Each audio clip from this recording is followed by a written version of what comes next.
Hello, my loves. Welcome back to another video here on Starseed Academy. My name is Jenny. Welcome back to this channel for another video.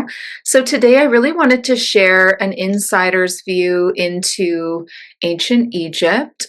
Everything that I've learned from, doing hundreds of readings, maybe thousands. I don't know what I'm at yet. So maybe I can't say that quite yet, but so many.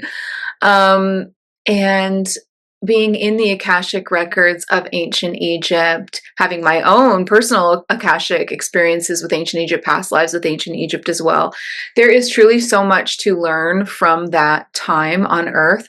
And it's also very relevant to humanity and to our society today. So the first thing is that, and I know that I've shared a little bit about how we are in a window of ascended Egyptian energy right now on Earth, and I'm going to talk about that a little bit inside of this video. So let's jump in. Let's get cozy. Get ready. We are going to talk all about humans inside of ancient Egypt. What their relationships were like with the galactic beings that were on Earth at that time, if there was disclosure, if humans were slaves, and just all of the secrets and hidden things about ancient Egypt, the gods and the goddesses, specifically in their interactions with human beings. So let's jump in. So I just want to remind you to like this video if you like it. I want to remind you to share this video. I love when you share them. It helps other people to find this channel. And of course, make sure you're subscribed for new videos every single week. So let's jump in. So the first thing is, you can't really start talking about ancient Egypt unless you talk about the descension of Earth. So Gaia is on an ascension cycle, right? She's on an ascension cycle. Scientifically, if you want to look this up and be able to do your own research, it's called the precession cycle. So you can look that up and find all about the phases of this circle that Gaia moves around, golden era and the dark ages and everything in between. So ancient Egypt was a descension path for Gaia. So she was up at the top in a golden era, which was Lemuria. And then she descended down into Atlantis, and then she descended down further into ancient Egypt, right? So this was a descension path for Gaia.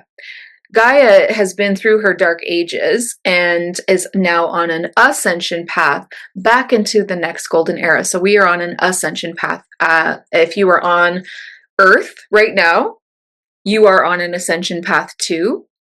Because I know a lot of people kind of wonder and ask me, how do I know if because the soul cycle is exactly the same. We descend to ascend, right? And there's lots of videos about this on this channel. So a lot of people ask me, how do I know if I'm in a descension cycle or an ascension cycle? Well, the biggest clue of all is that you're on Earth right now. And if Earth is in an ascension path, if she's on the ascension path, you have to be, because you're on the planet, right? So she's taking everyone with her. She's taking the nature kingdom, the animal kingdom, humanity. Everyone goes into ascension with Gaia.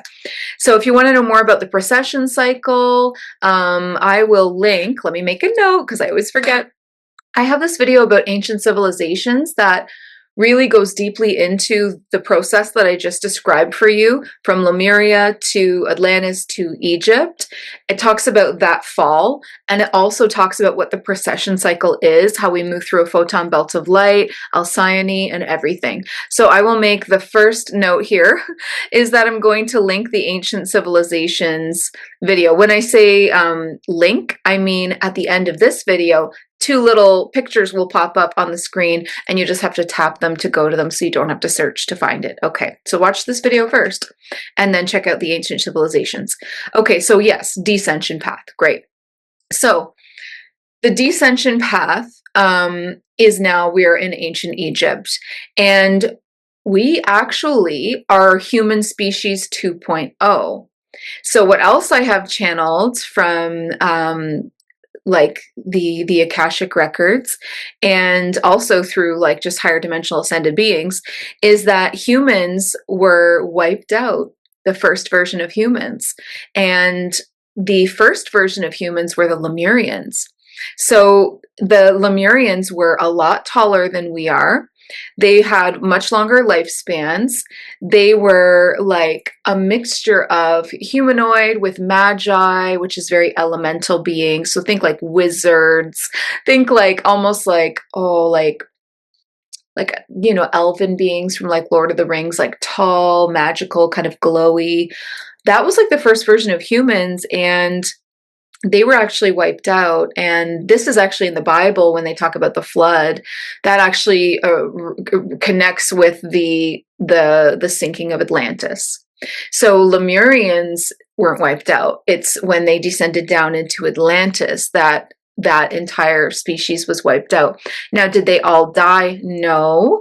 There is so many Lemurians that escaped into the underground, into inner Earth, Agartha, right? I also have videos about inner Earth on this channel. So Lemurians now live in inner Earth, in these civilizations inside the Earth. And there is a lot in there that people don't understand. There is a light source that's, to me, whenever I channel it, remote view it, it is like the sun. It's like they have their own little mini sun in there. They have water, they have air, they can grow. There's nature, there's trees, there's plants. There's a lot of bioluminescence down there in the plants, kind of like Avatar vibes. But anyway, so Lemurians were a lot taller. They had longer lifespans. They had magic. They were elemental beings. That was kind of like the first kind of like run of like a humanoid. So human species 2.0 was created in ancient Egypt. And we were actually created to be a worker race, or like a slave race. And we were mixed with alien DNA. So a mixture of different alien DNAs, and not all the same. There's different batches of human 2.0.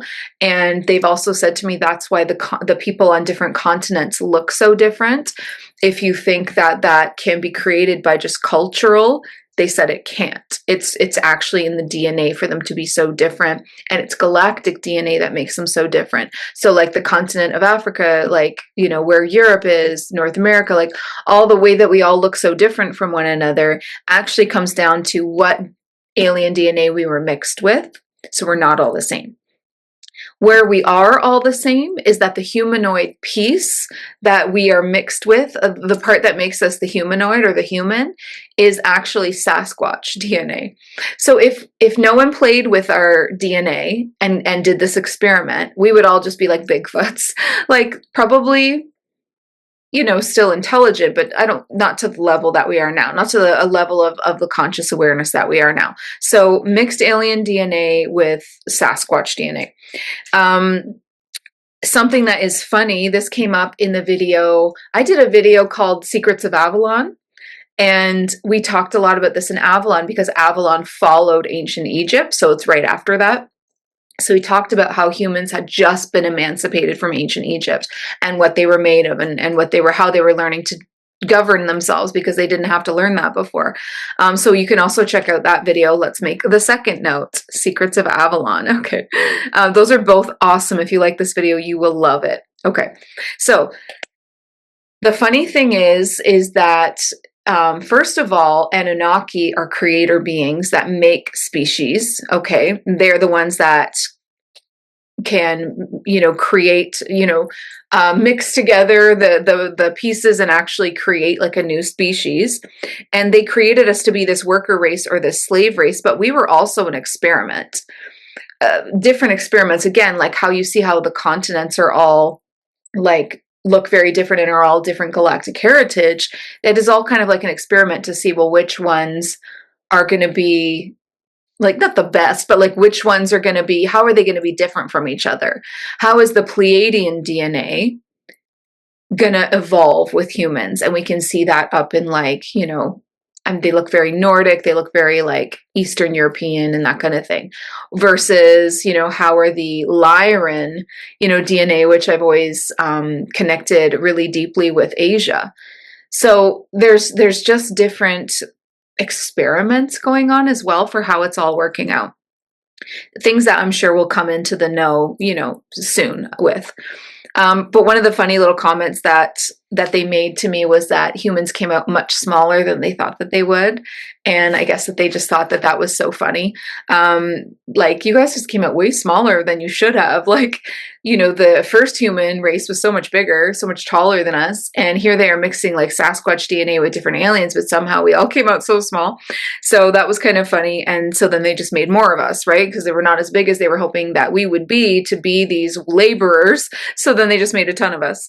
Okay, so in ancient Egypt, there were gods and goddesses. And I put that in quotations because that is what they labeled them as at the time. But the truth is, they were interdimensional beings that were here on Earth. So when they're talking about like gods of the underworld, okay, well, that's just a lower interdimensional being means higher or lower. Well, those are just lower dimensional beings visiting Earth, right? And then there's also these higher dimensional beings that visited as well. Just some quick examples would be like Ra came from Cygnus. Isis came from Callisto, the reptilians and the crocodiles. You can see so much of this in ancient Egyptian artwork. If you're a big fan like I am of that, you can just look at ancient Egyptian artwork, like, for instance, this, and see like the different kinds of beings in that artwork, and you will see how galactic it all is. There's a lot of avian bird beings, there's a lot of reptilian and crocodile, there's dog-like beings, which would be from Sirius, there's feline beings, which would be from Lyra. There are so many interdimensional beings on Earth at that time. Now, they ruled over humanity, but they fought amongst themselves, many of them. When I say that they ruled over humanity, they did it in a way that created like very harmful class systems where like there was really such a huge gap between the humans that they allowed to be a part of their like royalty, I guess might be the right word for this, because they were the rulers and they were ruling over everything and everyone thought they were gods and goddesses. So yeah, like royalty. So there were humans that caught their favor for sure, very strong humans. And then they're, bringing them and connecting them in with their military, or very beautiful women, or very intelligent men, or, I mean, very, kind of few and far between compared to how many people there were. But there were some that gained favor with these gods and goddesses and were risen in stature, in the class system. But there was no middle class in ancient Egypt. You were either with the gods and the goddesses serving them, or you were a slave and poor and living in like a slum, basically, like literally. There was where the workers lived, it was gated off from like the nice cities of ancient Egypt, and they had to like pass through a gate of like guards to even go to do their work, every day. The men especially would be the laborers, and then they would come into these beautiful clean cities ruled by these intergalactic beings, and everything was so pristine and opulent, and they would do their work, and then they would go home through the gate into the slums that were dirty, and there was a lot of disease because there was no like space for them to have like cleanliness or proper plumbing or anything like that. So it would have been a real big shock from one side of the gate to the other, and these gates were around all kinds of these like communities of slaves. And so these class systems were obviously very harmful and created a real rift even in humanity's own species for the ones that would have been raised up and the ones that would have been lower. Another interesting thing about ancient Egypt, another like secret to uncover here, is that these interdimensional beings bred with humans. So again, beautiful women or women that had whatever it was that they desired, a lot of them were brought to serve these intergalactic beings in their palaces, and were you like concubines, or I don't know what the right technical word would be for that, but basically they bred with them, they mated with them, and there was definitely many hybrid children created from that. Now a lot of these hybrid children that were created, the women didn't get to decide what happened with the baby. It's not like they got to even keep their own babies a lot of the time. The interdimensional being, which would likely be the male, would would be like the one making the decision of what happens with the baby or the child. So that was really sad as well. And when these interdimensional beings left Earth, they would have taken any of the hybrid children still remaining with them. They wouldn't have left them here. And also something else that was happening in ancient Egypt, where there were these temples of priestesses, and many of them were headed up by like a goddess. One of the ones that I've been working with and that really stand out to me are Isis and Hathor.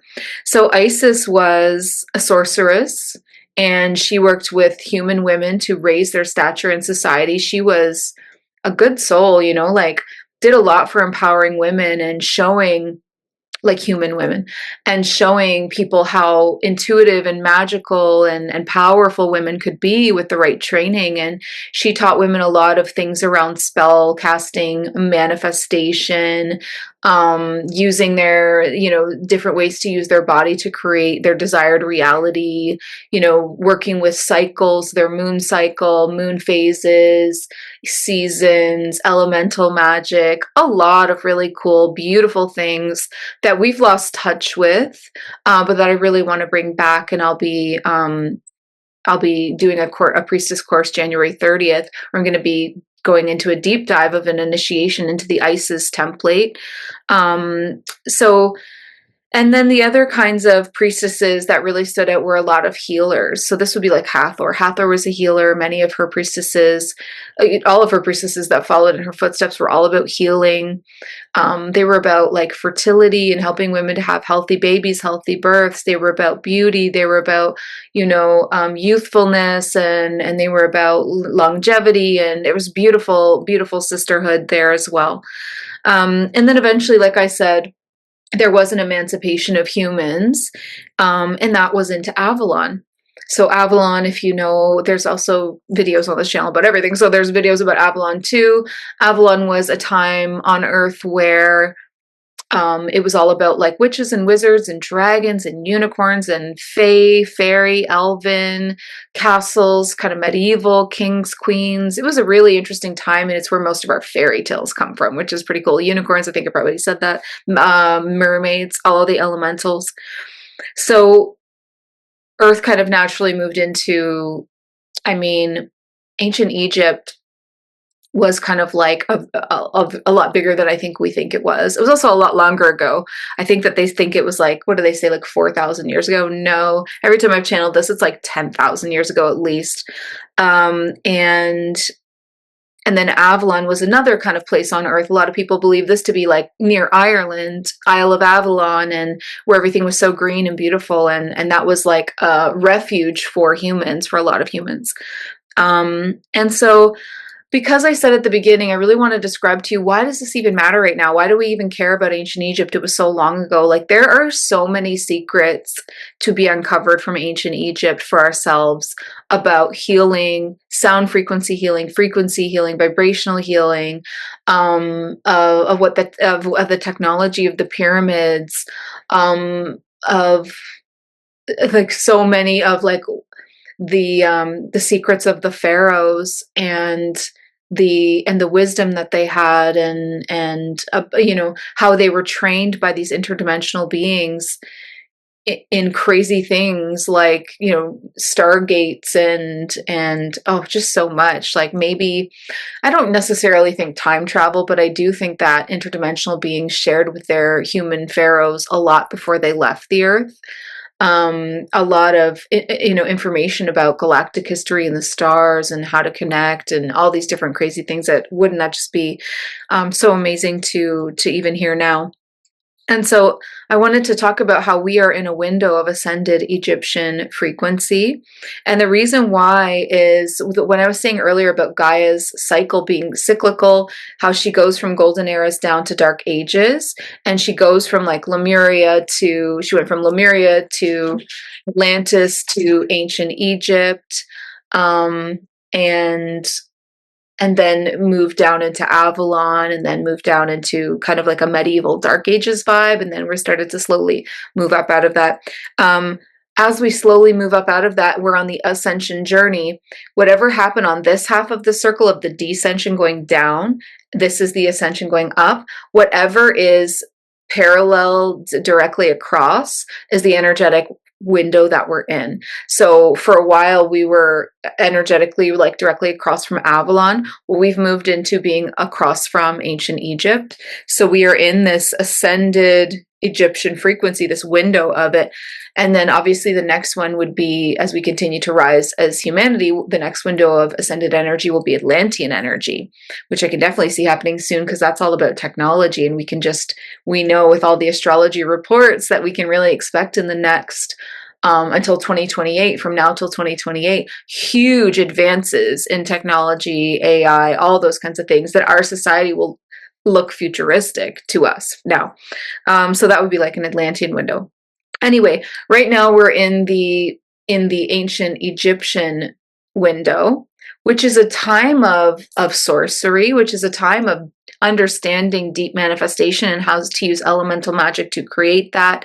It's a time of advanced healer templates, which we are just starting to access now. It's a time of communion with the gods and the goddesses, these interdimensional beings. It's a really deep time of sisterhood. So specifically for me, how I'm feeling this coming in is it is a time of priestesses, the awakening priestess, the sisterhood, the sorceress, the manifester, the advanced healer, all that women are within. We are inherently magical creatures, and all of that is just so activating for the divine feminine, right? So the priestesses are waking up, and they are meant. So when I say the priestesses are waking up, I mean in each one of us, right? For the aligned women around the world, they're suddenly waking up to their own priestesshood. They're suddenly waking up to this desire to practice ritual or sacred ceremony. They're suddenly waking up to the realization that they have magic, that they are able to be a sovereign creator of their own reality, that they are able to, commune with higher dimensional beings and the stars and the gods and the goddesses, right? And so these priestesses that are waking up are meant to wake up at this time. Like they would even see that Earth was going to enter into a window of ancient Egyptian or ascended Egyptian frequency. They would see in their soul contracts, okay, when is Earth going to enter into that window of the ascended Egyptian frequency? Send me in then, right? Not that they would be newborns during that time, but send me in so that I will be there and ready to go when that happens, so that I can lead the women. And that's what's happening. So that's why so many women are like feeling this renewed fire, this renewed, what I call goddess fire, and activating that goddess fire in themselves and in the awakened women community, in this goddess community. So the goddess fire, they're meant to activate the goddess fire, because what that does is that activates the true divine feminine. And the true divine feminine is equal parts light and equal parts shadow. It's not a soft, sunny, bubbly energy. It can be, but it is light and it is shadow, and it is equal parts of that. And so this is really now where I want to share with you what I'm planning on doing with the Awakened Priestesses on January 30th. This is a program called Awaken the Ancient Egyptian Priestess Within. This is a program where we're going to be guided, led by Isis and Hathor through deep initiations into the divine feminine shadows and the divine feminine light, into our goddess fire and our goddesshood. And so what we're going to be doing is, when we're working in the shadow side initiations, these are initiations into the dark lunar priestess template. This is Isis. Okay, Isis is a dark lunar priestess, which means she's ruled by the moon and by shadow.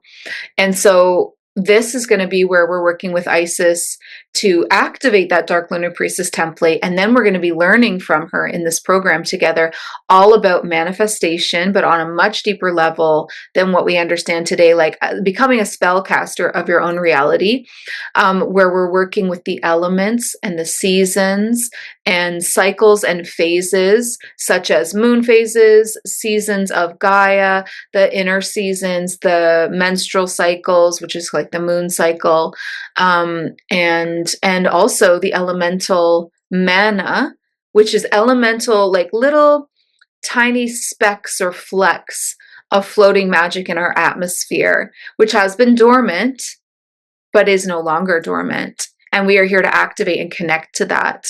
And this elemental mana is truly like sparks, flecks of transcendental magic, in the atmosphere around us that we're going to be connecting with as well. Also, with working with Isis, we're going to be learning about how to open your womb of creation, which is a portal in your sacral and in your womb, which goes to the great mother of the void.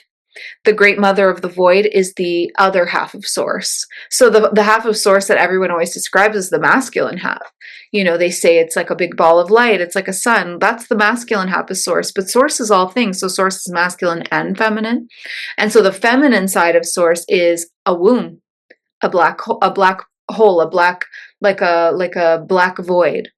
And everything in existence comes from that void. So all nebulas, all galaxies, all planets, all multiverses, all life comes out of the void. And masculine source and feminine source work together to make that happen. Masculine source sends into the void intention, frequency, light. And from that, like I see the great mother stirring that around in her void and then in her womb. And then what comes out of that is these incredibly beautiful creations of life and expression. So we're going to be connecting to that. How amazing is this? We're also going to be obviously connecting really deeply to confidence, empowerment. That is definitely the shadow side of the, and when I say shadow side, it's not a negative thing, right? It's a beautiful thing. The shadowy side of the dark feminine, of divine feminine, is like deep, becoming a deep vessel and well of creation, creative energy. When it's flowing through you, this is you, like when you're in the kitchen and you're cooking, but you're also like dancing and singing. That's the shadow of the divine feminine. It's when you're late at night, furiously writing into your journal beautiful incantations and poetry. It is just the creativity that is a woman come to life, and like an open doorway into this world. It's a beautiful part of the divine feminine. So we're also going to be working on that passion, that fervor for life, that fire for life, that magnetism. That is that half of the divine feminine. The divine feminine is like a coin with two sides. So let's talk about the other side. The other side is the light side. So this would be solar versus lunar. So golden solar priestess. And this is Hathor. And so this work that we're going to be doing with Hathor, the initiations, is going to be all about ascension and embodying the archetypes of the healer, the advanced healer, the activated healer, because like I said, Hathor's priestesses were very advanced healers. It's also going to be about evolution of the physical template into the 60 divine human blueprint. And we're going to achieve that through Kundalini fire, working with Kundalini fire.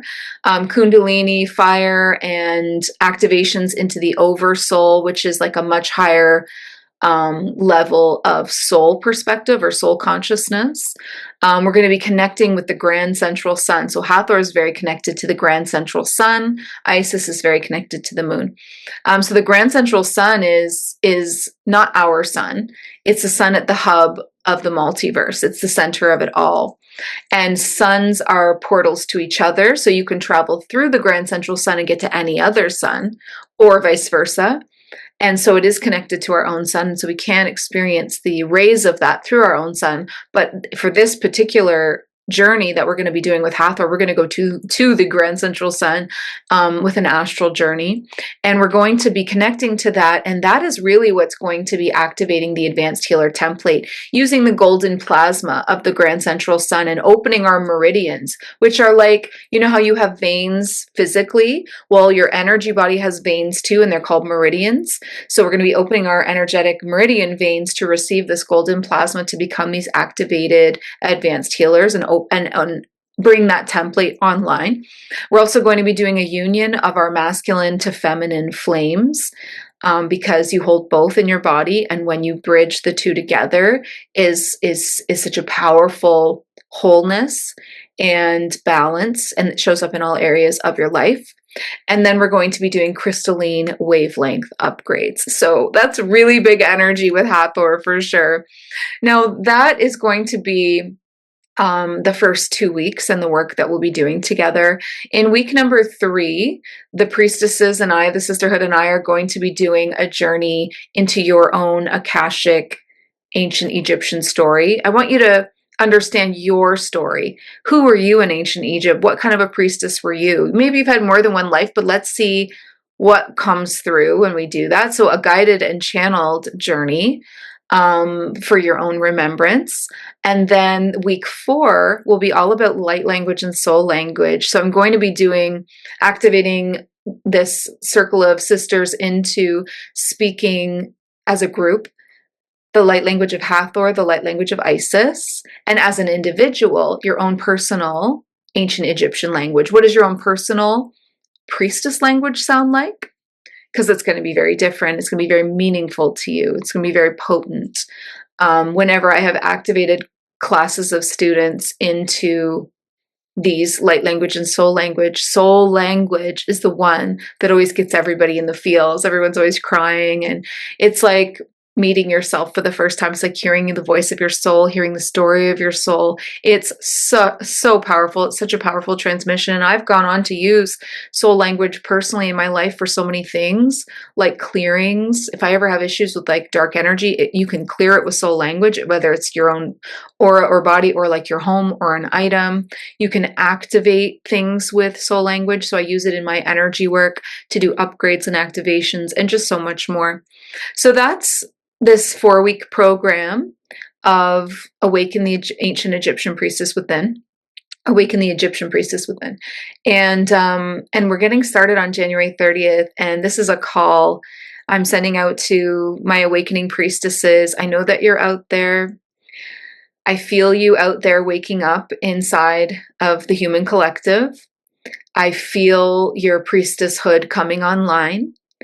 I know that this can feel like different kinds of urges for you to reconnect with magic, reconnect with sacred ceremony, reconnect with ritual, reconnect with the moon.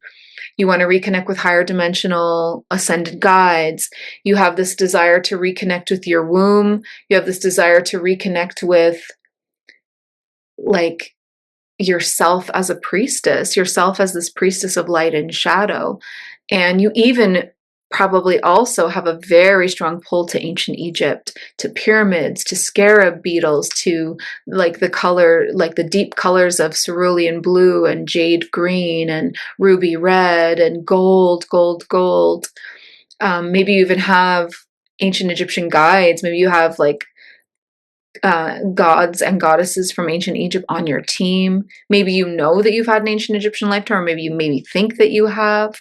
You carry yourself in a very regal way. You know, an ancient Egyptian priestess is like shoulders back, head held high. You have strong boundaries that you hold around how people can treat you. You have a lot of self-respect, and you're growing into more and more self-worth every day.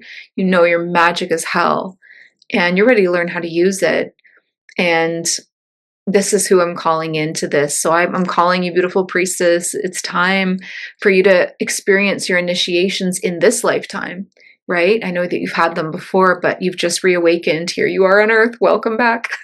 We're in the window you've been waiting for. And it is time for you to experience these initiations again. And it is my absolute deep honor to facilitate this, but also I plan to go through the initiations personally as well alongside the group. And I'm so looking forward to it. So I'm taking an intimate group of sisters on this 4-week journey through the initiations of the goddess fire. And we are going to be working with Isis, and we're going to be working with Hathor deeply. And I've kind of explained a little bit about what we can expect for those 4 weeks that we're working together. And we're going to be embodying what true divine feminine is, the shadow and the light. So that means you'll be activated into the golden solar priestess template of Hathor and the dark lunar priestess template of Isis to become a living code. of alchemy and magic. So I'm going to make sure that I remember, maybe I need to make another note, remember to put the link for the Priestess program into the description of this video. We've got a couple of priestesses on board already, and we're starting January 30th. It's going to be an intimate group. I'm not going to let this one get too big because there's so much intimacy and vulnerability and sharing that's going to happen in this space together. So if you've really been craving sisterhood, if you've really been craving this sacred ceremonies, initiations, rituals, the return to magic, your own magic, the return to your feminine nature and all that that means for you, and the return to that fire in your eyes, that goddess fire, then let that all of this just be signs that this is for you. And so I'm really looking forward to teaching this live. I haven't said this anywhere yet, but I'll share it here because it's coming into my mind right now. I don't plan on teaching this live more than once. So after this, it's going to become definitely a program that you can purchase and do on your own, but it won't be live. And there's something about joining it when it's live, isn't there? There's something about feeling it in the moment and having that back and forth and the sharing. So if you're thinking about it, get it on the first round. You know what I mean? Okay. Amazing. So beautiful. Thank you so much. I hope you learned something interesting about ancient Egypt. I hope that you are inspired, if you are this awakening priestess in the world somewhere, to come and join me. And I love you all so much. So please remember, before you go, listen to your heart and the quiet voice within, because you are so much more than the body you are in. I love you, beautiful sisters. I love you, starseeds. Thank you. Have a great day. Bye.